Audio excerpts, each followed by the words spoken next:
According to the Centers for Disease Control and Prevention, over 136 million Americans visit emergency rooms each year, seeking treatment for a variety of medical conditions, including trauma, burns, infections, diseases, and other acute health problems. Emergency room doctors and nurses must be quick on their feet. In many cases, they have just minutes to save a patient's life. A single mistake or a moment's lapse in concentration can be fatal. The emergency room is a bit like a war zone, with a steady stream of critical and unpredictable developments. It's an environment with a narrow margin of error. Unlike other physicians and healthcare workers, emergency room personnel don't often have the luxury of time. In many cases, delay can mean death.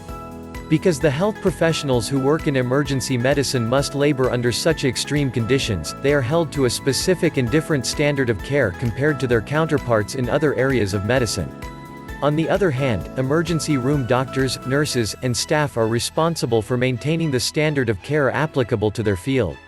When they fail to do so, they must be held accountable for any injuries and deaths that result.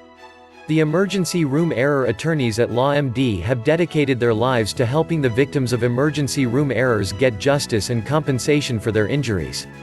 If you or someone you love suffered injuries or complications after visiting an emergency room or being sent home from the emergency room, you may have grounds for a medical malpractice claim. Call 888-695-2963 for a free consultation. Many of our attorneys are also medical professionals, who know how to effectively fight for you. We are the right medicine for justice, it's just that simple.